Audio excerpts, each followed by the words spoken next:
और शिलान्यास करने के लिए आपके बीच आया हूं। इस कार्यक्रम के बाद सरकार के उस विधिवत कार्यक्रम के लिए मैं जाऊंगा। गैस कनेक्टिविटी और रोड कनेक्टिविटी को सशक्त करने वाली ये योजनाएं यहां सुविधाएं भी बढ़ाएगी और रोजगार के अनेक अवसर भी तैयार करेगी। रानीचक का आधुनिक फ्लाईओवर, हल्दिया डॉक कॉम्प्लेक्स सुविधाओं का विस्तार करेगा, पड़ोसी देशों के साथ व्यापार कारोबार को आसान करेगा। फ्लाईओवर के अलावा गैस और ईंधन से जुड़े 3 बड़े प्रोजेक्ट से भी यहां के उद्योगों को, यहां के नागरिकों को बहुत लाभ होने वाला है। डोभी दुर्गापुर नेतुल गैस पाइपलाइन अब बनकर के तैयार है। इससे पश्चिम बंगाल के अनेक जिलों में पीएनजी और सीएनजी की सुविधाएं पहुंचाने में मदद मिलेगी। इससे दुर्गापुर फर्टिलाइजर कारखाने के लिए भी पर्याप्त गैस मिल पाएगी। इसी तरह एलपीजी इंपोर्ट टर्मिनल से पश्चिम बंगाल के अलावा पूरे पूर्वी भारत में एलपीजी गैस और आसानी से मिलेगी। भाइयों और बहनों, पश्चिम बंगाल का विकास और यहां आधुनिक इंफ्रास्ट्रक्चर का निर्माण केंद्र सरकार की निरंतर प्राथमिकता रही है। कोलकाता में 8,500 करोड़ रुपए की लागत से मेट्रो प्रोजेक्ट पर तेजी से काम चल रहा है। इस बार के बजट में केंद्र सरकार ने इस अभियान को और विस्तार दिया है।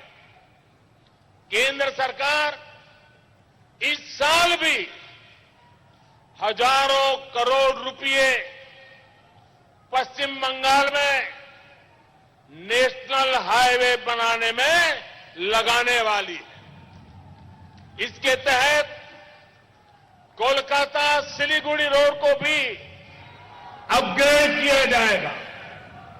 पश्चिम बंगाल को पंजाब से जोड़ने वाली पूर्वी डेडिकेटेड फ्रेट कॉरिडोर बहुत जल्द बनकर पूरा होने वाला है। इसके अलावा खड़गपुर से विजयवाड़ा के लिए नए फ्रेट कॉरिडोर की भी घोषणा की गई है। पश्चिम बंगाल में रेलवे पर भी पिछले साल की तुलना में 25% से ज्यादा खर्च किया जाएगा। यही नहीं, पूर्व मेदिनीपुर में पेटुआ घाट फिशिंग हार्बर को एक हब के रूप में विकसित किया जाएगा। इससे हमारे मछुआरे साथियों को बहुत लाभ होगा। साथियों, इस साल के बजट में चाय बागानों से जुड़े लाखों साथियों पर भी विशेष ध्यान दिया गया है। इनके लिए 1,000 करोड़ रुपए के पैकेज की व्यवस्था की गई है। इस पैकेज का बहुत बड़ा लाभ पश्चिम बंगाल के चाय बागान से जुड़े साथियों को, विशेष तौर पर हमारी बहनों को मिलेगा। इसमें उनकी सामाजिक और आर्थिक स्थिति को बेहतर बनाने में बहुत मदद मिलेगी। मैं इसके लिए चाय बागान से जुड़े सभी परिवारों को बहुत बहुत बधाई देता हूं। भाइयों और बहनों, आज जब मैं पश्चिम बंगाल आया हूं तो एक सवाल पूछना चाहता हूं। साथियों, गुलामी के कालखंड में भी पश्चिम बंगाल देश के सबसे विकसित राज्यों में सर्वोपरि रहा है। यहां हर प्रकार का इंफ्रास्ट्रक्चर बाकी देश के मुकाबले बहुत मजबूत था। उस कालखंड में भी यहां रोजगार के, स्वरोजगार के अनेकों अवसर थे। यहां के पोर्ट, समुद्र के रास्ते होने वाला व्यापार, पूरे देश में इसका कोई मुकाबला नहीं था। बंगाल के लोग, यहां के किसान इतने परिश्रमी हैं, यहां की जमीन इतनी उपजाऊ है। बंगाल से पढ़कर निकले लोगों को जो इज्जत, जो गौरव आज भी मिलता है, उसकी वजह वो एक कालखंड था जब यहां की शिक्षा देश में अव्वल नंबर पर रहती थी। बंगाल के सामर्थ्य ने हमेशा देश को दिशा दिखाई है, देश का मार्गदर्शन किया है। आखिर क्यों बंगाल विकास की अपनी उस रफ्तार को, उस गति को बरकरार नहीं रख पाया?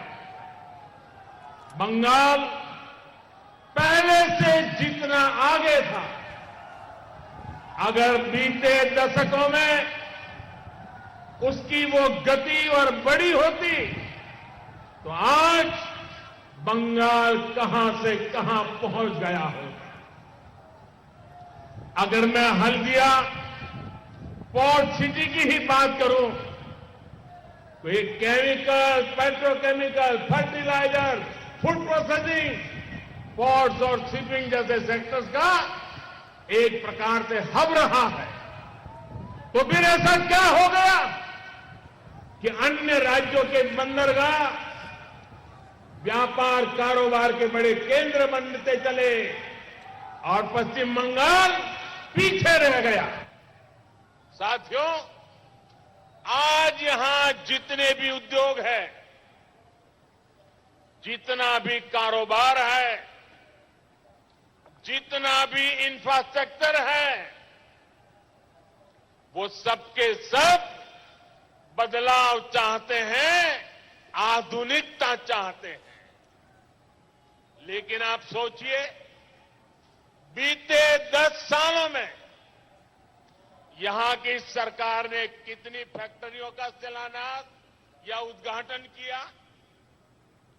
उस बड़े स्टील प्लांट का क्या हुआ जो यहां की अराजक व्यवस्थाओं के कारण शुरू ही नहीं हो सका? साथियों, पश्चिम बंगाल की स्थिति का सबसे बड़ा कारण है यहां की राजनीति। आजादी के बाद जब पश्चिम बंगाल के विकास को नई दिशा देने की जरूरत थी, तब यहां विकास वाली राजनीति नहीं हो पाई। पहले कांग्रेस ने शासन किया तो भ्रष्टाचार का बोलबाला रहा। फिर लेफ्ट का शासन लंबे समय तक रहा। उन्होंने भ्रष्टाचार के साथ साथ अत्याचार को जोड़ दिया और दोनों की तरफ आगे बढ़े और विकास पर उन्होंने ब्रेक लगा दिया। 2011 में पूरे देश की नजरें बंगाल पर थी। लेफ्ट की हिंसा और भ्रष्टाचार का जर्जर किला ढहने की कगार पर था। उस समय ममता दीदी ने बंगाल से परिवर्तन का वादा किया। उनके इस वादे ने पूरे देश का ध्यान खींचा। लोगों ने भरोसा किया। बंगाल ममता की आस लेके जी रहा था, लेकिन 10 साल उसे निर्ममता मिली, निर्ममता मिली। ममता की अपेक्षा थी, निर्ममता का शिकार हो गया।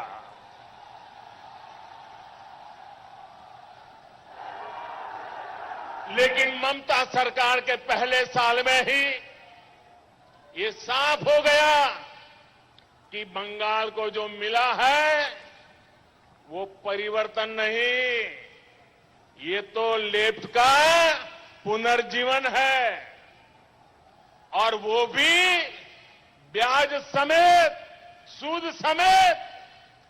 लेफ्ट का पुनर्जीवन यानी भ्रष्टाचार का पुनर्जीवन, अपराध और अपराधियों का पुनर्जीवन, हिंसा का पुनर्जीवन, लोकतंत्र पर हमलों का पुनर्जीवन। इससे पश्चिम बंगाल में गरीबी का दायरा और बढ़ता गया। पुराने उद्योगों में ताले लगते चले गए। नए उद्योग लगाने के लिए कोई उत्साह नहीं रहा। किसान को उतनी सुविधा नहीं मिलती जितनी मिलनी चाहिए थी। जब सरकारी संरक्षण में लोग प्रॉपर्टी पर कब्जा करेंगे, जब सड़कों पर आए दिन खून खराबा होगा, जब सरकारी भर्तियां पार्टी के लोग करेंगे, तो बंगाल के सामान्य नौजवान को रोजगार कैसे मिलेगा? साथियों, बंगाल में आप दीदी से अपने अधिकार की बात पूछ देंगे तो वो बौखला जाती है, चिलमिला जाती है। यहां तक कि भारत माता की जय के नारे लगा दो तो भी वो नाराज हो जाती है। लेकिन देश के खिलाफ बोलने वाले कितना भी जहर उगल दे, दीदी को गुस्सा ही नहीं आता है। अभी आपने न्यूज में देखा होगा, इन दिनों भारत को बदनाम करने के लिए कैसे कैसे अंतर्राष्ट्रीय षड्यंत्र सामने आ रहे हैं, कैसी कैसी साजिशें खुल रही है। अब तो इस बात की प्लानिंग की जा रही है कि कैसे भारत को बदनाम करना है, कैसे भारत की छवि को बिगाड़ना है। साजिश करने वालों की बेचैनी इतनी ज्यादा है कि भारत को बदनाम करने के लिए वो चाय से जुड़ी भारत की पहचान पर हमला करने की बात कर रहे हैं। टी वर्कर्स की कड़ी मेहनत पर हमला करने का षड्यंत्र किया जा रहा है। योग जैसी भारत की विरासत, जिसे महर्षि अरबिंदो और स्वामी विवेकानंद जैसे अनगिनत महापुरुषों ने, ऋषियों मुनियों ने निस्वार्थ भाव से दुनिया तक पहुंचाया, उस योग पर हमला किया जा रहा है। लेकिन क्या आपने भारत के खिलाफ इन षड्यंत्रों पर, इन साजिशों पर दीदी के मुंह से एक भी वाक्य सुना है क्या? अनेक ऐसे हैं जिन्होंने, देश के लोगों ने दशकों तक सेवा का मौका दिया, वो भी या तो चुप है या इन षड्यंत्रों का समर्थन कर रहे हैं। लेकिन इन षड्यंत्रकारियों से मैं कहना चाहता हूं, देश इन षड्यंत्रों का पूरी ताकत से जवाब देगा। साथियों, मां माटी मानुष की बातें करने वालों में आज भारत माता के लिए आवाज बुलंद करने का साहस नहीं है।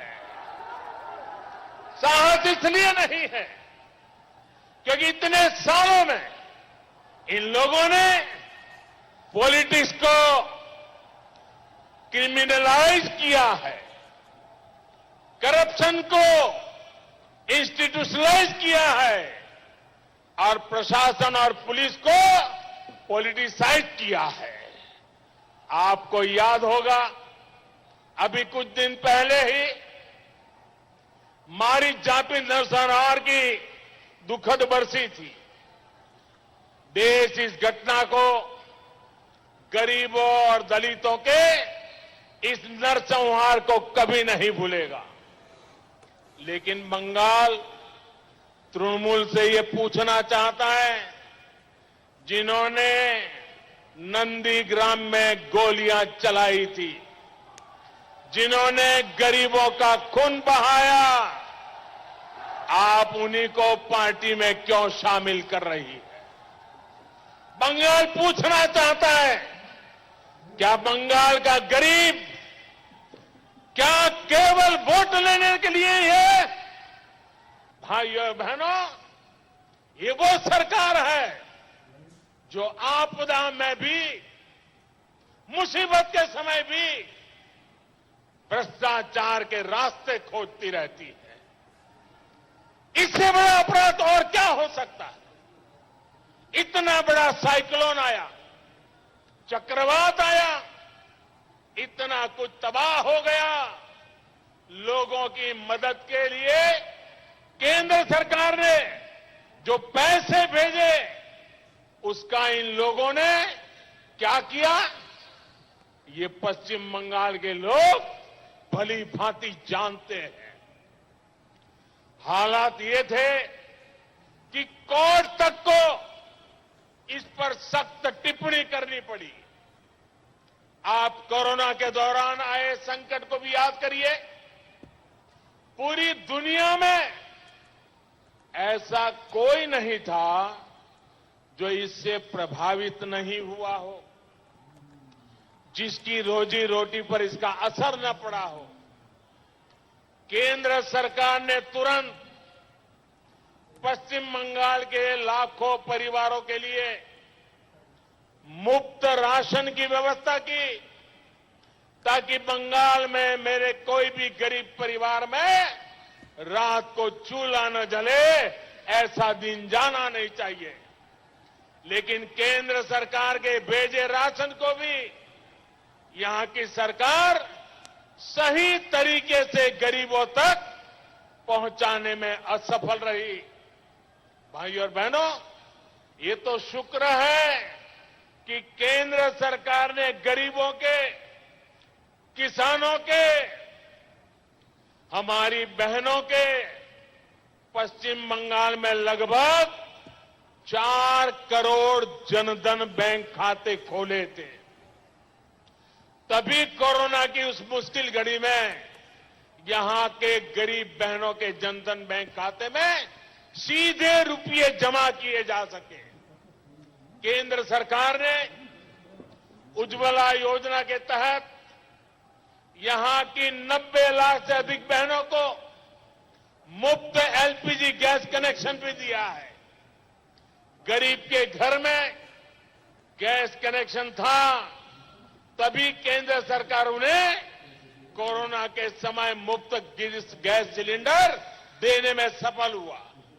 साथियों, मुझे बहुत पीड़ा है कि कोरोना के इस मुश्किल समय में पश्चिम बंगाल के लाखों किसानों को सैकड़ों करोड़ रुपए नहीं मिल पाए। कोरोना के दौरान देश भर के किसानों के बैंक खाते में पीएम सम्मान निधि के तहत हजारों करोड़ रुपए जमा किए गए। अभी तक इस योजना के तहत देश के 10 करोड़ से अधिक छोटे किसान परिवारों के बैंक खाते में 1,15,000 करोड़ रुपए जमा किए जा चुके हैं। इसमें मुझे दुख के साथ कहना है, इसमें पश्चिम बंगाल के भी लाखों किसान परिवार हो सकते थे, लेकिन यहां के एक भी किसान को ये लाभ नहीं मिल पाया, क्योंकि यहां की सरकार ने इस योजना से जुड़ने से इनकार कर दिया। सोचिए, पश्चिम बंगाल के किसानों के साथ कितना बड़ा अन्याय किया गया। अब जब पश्चिम बंगाल के किसानों ने ममता दीदी को सबक सिखाने का मन बना लिया है, तो सिर्फ कहने के लिए, दिखावे के लिए कुछ दिन पहले राज्य सरकार ने बेमन से इस योजना से जुड़ने की सहमति वाली चिट्ठी भेज दी है। लेकिन साथियों, किसानों के पास सीधे पैसे जाएं, इससे यहां की सरकार को कितनी दिक्कत है, ये सिर्फ एक आंकड़े से समझ आता है। बंगाल के लाखों किसानों को पीएम किसान सम्मान निधि का लाभ